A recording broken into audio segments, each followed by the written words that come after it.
Movie की शुरुआत cycling करती रोमा से होती है, लेकिन वो साइकिल पर जाते हुए सबको अपनी प्राइवेट चीज़ दिखाते हुए जाती है, जिसे सब लोग काफ़ी एंजॉय करते हैं। लेकिन कुछ औरतें रोमा की बुराई करती है, क्योंकि उन्हें रोमा की ये हरकत अच्छी नहीं लगती। वहीं दो लड़के रोमा का पीछा करते हुए पहुंचते हैं और रोमा की साइकिल की सीट को सूंघने लगते हैं। इसके बाद रोमा के लवर मसेटो को हॉस्पिटल में काम करते हुए दिखाया जाता है, पर उसकी मदर उसे रोमा से शादी करने से मना करती है, क्योंकि वो रोमा की हरकतों की वजह से उसे पसंद नहीं करती। और फिर रोमा मसेटो के पास आकर उसे साइड के रूम में फिजिकल होने के लिए लेकर जाती है, लेकिन शादी से पहले मसेटो उसके साथ कुछ भी करने से मना कर देता है। और जब रोमा रूम से बाहर आती है तो मसेटो की मदर उस पर कमेंट करती है कि वो सबको अपनी चीज़ दिखाकर काफ़ी फेमस हो चुकी है।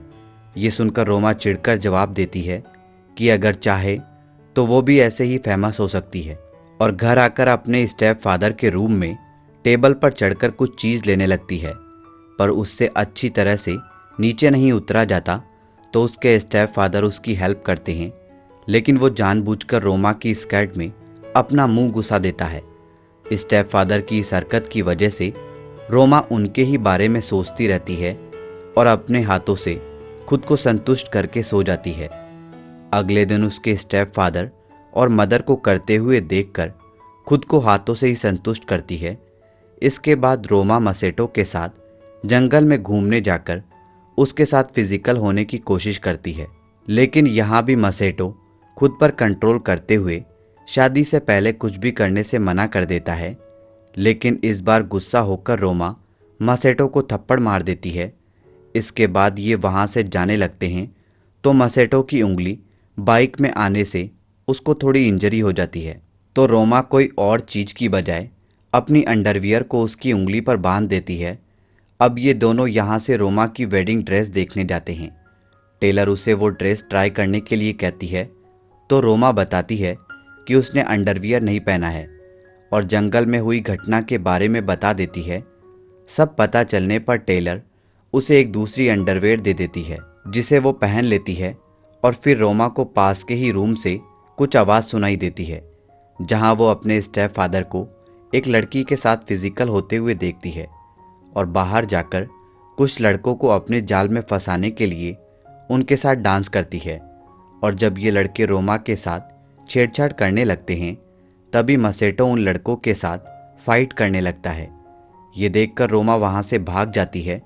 बीच रास्ते में एक आदमी उसे अपनी कार में बैठा कर ले जाता है। वो आधे रास्ते में ही उसके साथ छेड़खानी करने लगता है, तो रोमा कार से उतर जाती है।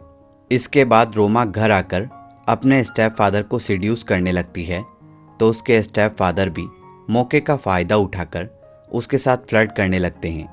पर इस बीच रोमा की मदर इन्हें देखकर दोनों पर गुस्सा करती है। रोमा तो यहाँ से चली जाती है और उसके स्टेप फादर उसकी मदर को किसी तरह अपनी बातों से फुसला लेते हैं। वहीं अगले दिन रोमा मसेटो के पास जाकर झूठ बोलती है कि पिछली रात कार वाले ने उसका रेप किया था। उसने भागने की काफ़ी कोशिश भी की, लेकिन वो नाकाम रही। ये सुनकर मसेटो काफ़ी गुस्सा होकर रोमा के साथ फिजिकल हो जाता है, और रोमा भी यही चाहती थी, इसलिए उसने ये झूठ बोला था। लेकिन बाद में रोमा उसे सब सच बता देती है कि कार वाले ने उसे कुछ भी नहीं किया। ये सुनकर मसेटो काफ़ी खुश होता है, और फिर कुछ दिन के बाद ये दोनों शादी कर लेते हैं।